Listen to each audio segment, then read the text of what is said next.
Bine v-am găsit, dragilor din Zodia Săgetător, oriunde v-ați afla. Bine ați venit tuturor pe canalul meu, Tarot Flori de Loto, la o nouă lectură temporală, fără limită de timp. O lectură pe care voi să o puteți urmări oricând doriți sau atunci când apare în viața voastră. Desigur, dragilor, ca de fiecare dată vă readuc aminte de un element important, și anume faptul că voi, prin deciziile și alegerile pe care le faceți, vă construiți propriul viitor. Fiind o lectură generală, vă rog din suflet să luați decât acele mesaje care rezonează cu voi, iar restul lăsați-le să zboare în univers, pentru că sigur sunt pentru alte energii care într-o mai mică sau mai mare măsură au o legătură cu Zodia Săgetătorului.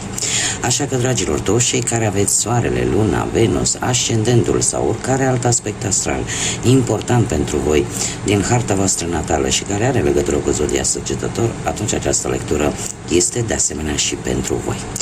Și încep această lectură cu acest minunat oracol al ceștii de cafea.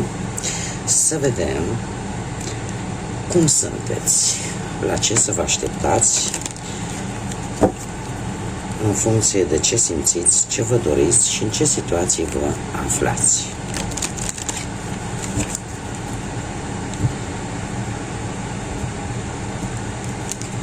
Să vedem.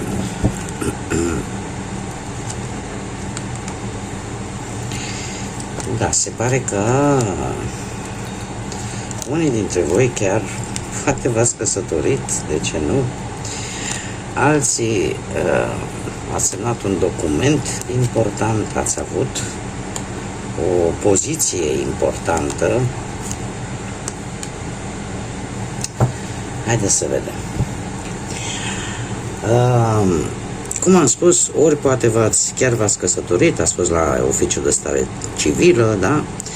Și în acest moment unii dintre voi, posibil, mai ales doamnele care poate nu vă doriți o sarcină, e posibil să aveți o anumită teamă vis-a-vis de acest aspect. Dar, per general, așa, eu aș zice că ați fost într-adevăr într-o poziție importantă.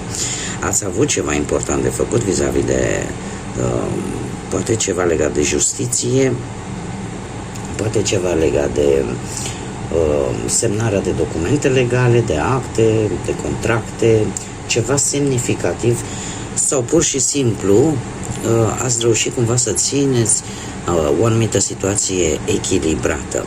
În acest moment, cu iepurele aici, aș spune că există o acțiune pentru unii dintre voi care poate aduce abundență în viața voastră.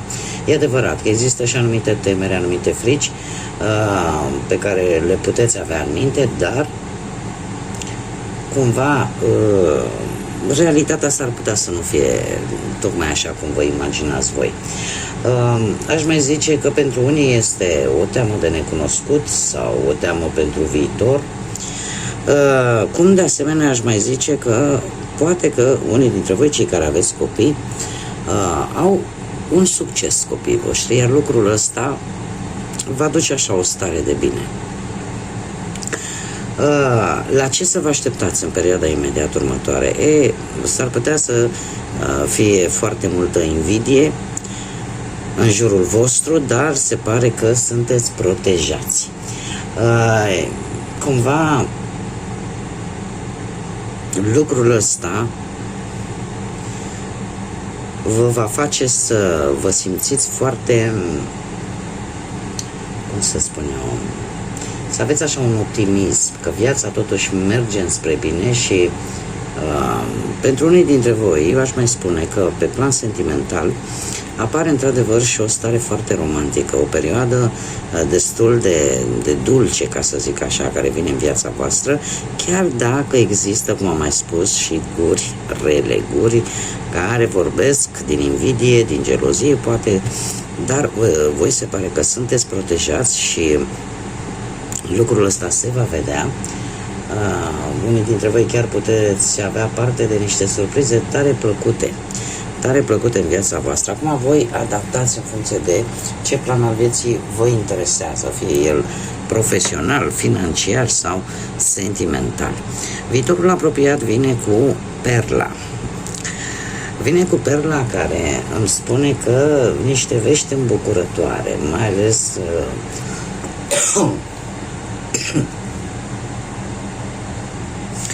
mai ales pentru cei care sunteți singuri, o veste îmbucurătoare ar fi că veți întâlni pe cineva într-un viitor apropiat care vă va prețui, așa cum prețuiești poate o piatră prețioasă, cum prețuiești o perlă, da? Cum de-al minteri, pentru alții dintre voi, ceva neașteptat, ceva ascuns va ieși la iveală și va fi ceva important. Haideți să vedem ce ne spune și tarotul pentru voi, dragilor din Săgetător, ce vine în următoarea perioadă de când voi urmăriți această lectură și de asemenea pentru toți cei care aveți legături importante cu zodia Săgetătorului. Să vedem ce vine pentru voi, dragilor.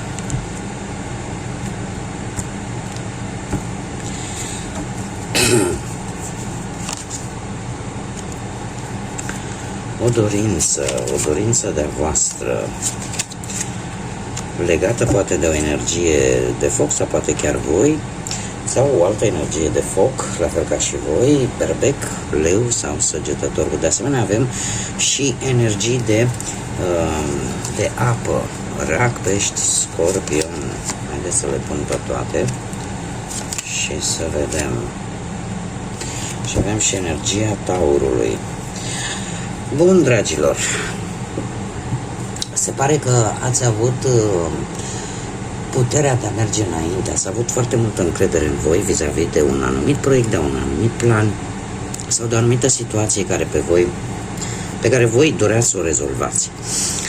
E posibil ca în plină acțiune, da, în acea energie debordantă de a obține ceva, v-ați făcut un plan foarte bine pus la punct, sau poate ați avut de-a face cu un rival, un inamic destul de greu de combătut dintr-o altă zodie de foc, așa cum am mai spus, berbec, leu sau poate chiar Săgetător. Dacă vorbim de acest personaj, se pare că este cineva foarte încăpățânat, cineva care nu dă un pas înapoi și totuși, ori voi, ori această persoană, ați reușit ceva într-un mod destul de rapid, destul de neașteptat, ori că a fost vorba de vreo schimbare de job, ori de locuință, ori oricum ceva pozitiv a avut loc. Schimbări majore poate au avut loc la nivelul carierei profesionale, poate că unii dintre voi ați reușit într-un final să găsiți un job cu o activitate un pic diferită față de ce făceai înainte, poate că un job în care, nu știu, se depune mai mult efort fizic și nu neapărat mental. Unde acolo, de asemenea, e posibil să fie apărut și un competitor, da? Un rival sau cineva care în general dorea cam același lucru, la fel ca și voi. Pe partea banilor aș zice că ați avut parte de surprize bănești, adevărat, nu cantități foarte mari. Că dacă vorbim de viața sentimentală, cei în care sunteți într-o pereche, a fost nevoie de un anumit compromis în relația voastră, în partea amândorura, și de foarte multă sinceritate pentru a rezolva o anumită situație, dacă aceasta există sau a existat. Cei singurei ați fost atrași probabil de cineva mai tânăr, poate chiar la locul de muncă, și ați fost așa un pic între ciocan și nicovală, să vedeți, domne, poate deveni ceva serios sau e decât așa o relație de o vară. Acest paj de cupe îmi vorbește de o veste.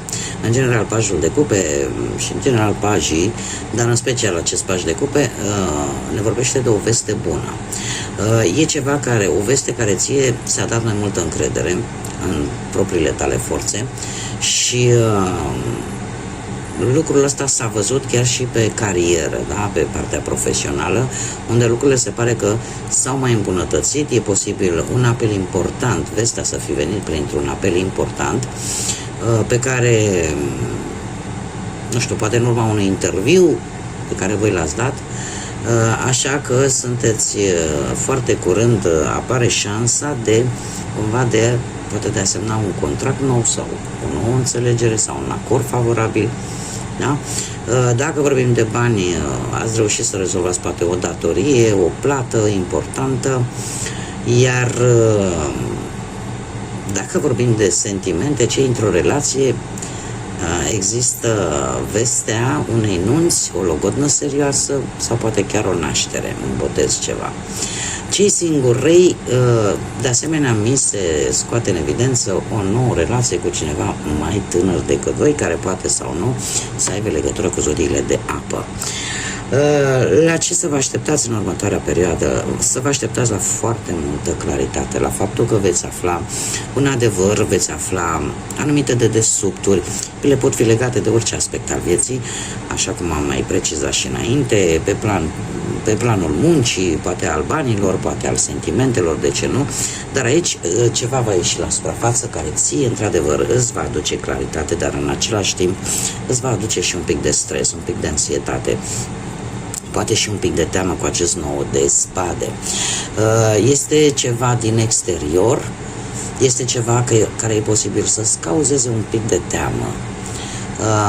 Și să nu prea te lase să dormi nopțile. Poate că vorbim de o așteptare dificilă, poate că va apărea o situație la nivel financiar care unde se pare că lucrurile se pot rezolva, este adevărat, dar cu ajutorul altor persoane. Dacă vorbim de sentimente, e o anumită preocupare în relație, ceva ascuns pe care posibil să nu-l fi văzut, chiar dacă poate l-ați intuit, iar cei care sunteți singurei, e posibil să intrați un pic așa într-o stare de neîncredere într-o persoană recent cunoscută, da? În care cumva vă dați seama, nu? Că încrederea se câștigă, ea nu vine din fabrică și probabil că mai e un pic nevoie de timp. Dar sunt niște preocupări în urma aflării a ceva, a unei informații, poate ascunsă sau poate pe care voi nu ați știut-o până acum. Viitorul apropiat vine cu Marele Preot. Marele Preot care reprezintă zodia Taur, poate rezonați cu această zodie într-un anume fel, dar viitorul apropiat vine cu un îndemn, în primul și în primul rând, de a face ceea ce este corect. E adevărat, pentru unii poate veni cu o căsătorie, pentru alții poate veni cu o soluție la rezolvarea unei situații, pentru alții va veni cu ideea de a cere un sprijin, un ajutor, un sfat, o ghidare cuiva care, într-adevăr, are capacitatea să o și dea, cuiva înțelept.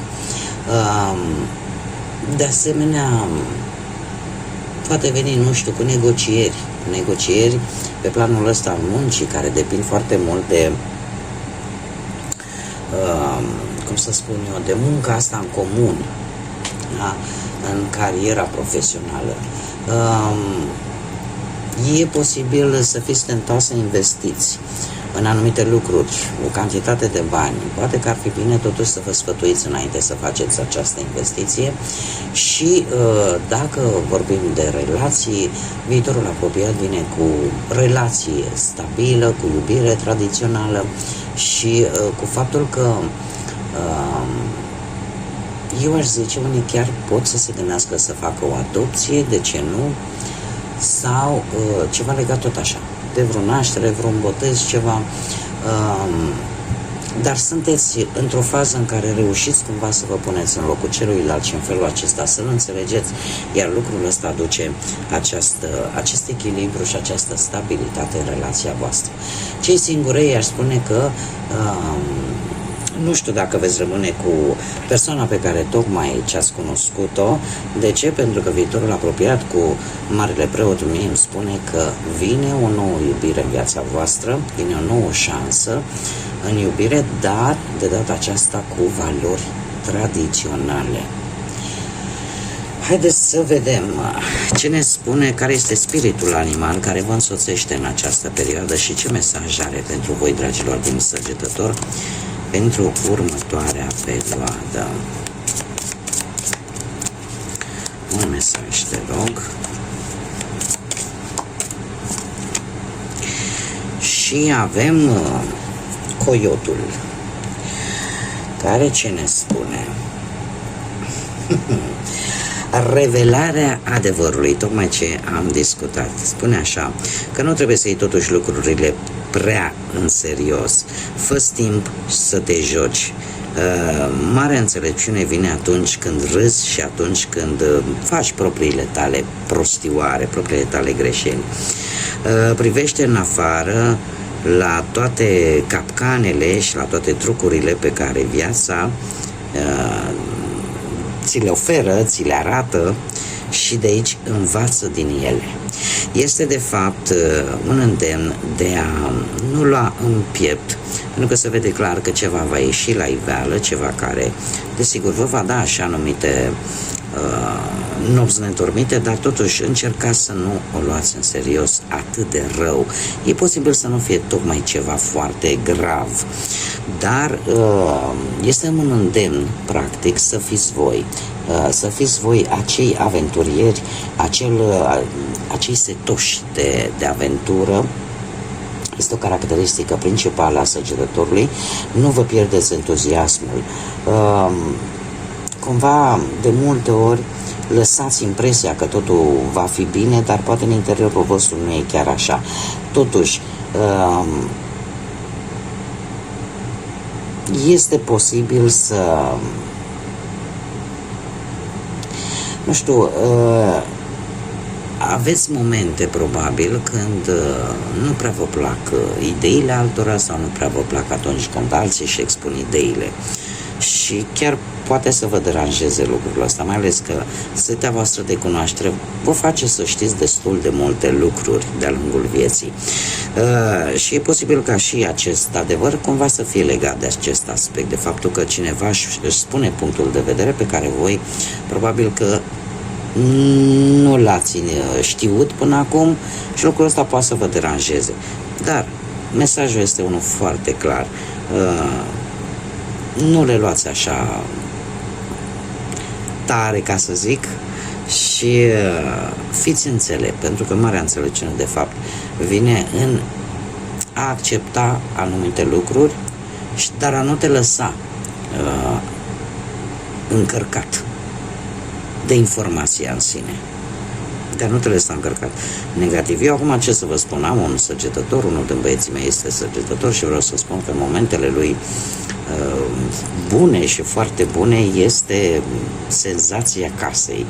Adică toți ne strângem în jurul lui pentru că în permanență are ceva de spus, în permanență are un spirit jucăuș și presupun că vă regăsiți și voi un pic așa în descrierea asta. Ceea ce noi ca și familie, cum îl vedem, este efectiv magicianul familiei, este cel care de fiecare dată vine cu ceva nou, de fiecare dată, într-un fel sau altul, încearcă să ne bine dispună și să ne mai delecteze așa cu câte ceva nou. Așa că același sfat vi-l dau și vouă. Eu cam atât am avut de data aceasta pentru voi. Vă mulțumesc tare mult pentru prezență. Mulțumesc din suflet tuturor celor care, ca de fiecare dată, sunteți alături de mine, sunteți alături de acest proiect prin intermediul like-urilor, distribuirilor și comentariilor voastre. Așa că mii de mulțumiri și desigur le urez bun venit celor proaspeți abonați ai acestui canal. Bine ați venit în această comunitate a florilor de lotus. Până în data viitoare, când ne vom reîntâlni la o nouă lectură, eu vă doresc tot binele din lume, să aveți parte de tot ceea ce vă doriți, de multă energie pozitivă și nu uitați să râdeți, nu uitați să zâmbiți. Chiar dacă, iată, este adevărat, lumea a luat un pic razna și situațiile pe care le traversăm cu toții nu sunt tocmai roz, dar totuși trebuie să facem haz din necaz, mai ales pentru românii mei care știu lucrul ăsta foarte bine de-a lungul secolelor. Românul așa știu să treacă peste greu, făcând haz de necaz. Bun, dragii mei, până la o nouă lectură, multă energie pozitivă și, desigur, să fiți iubiți!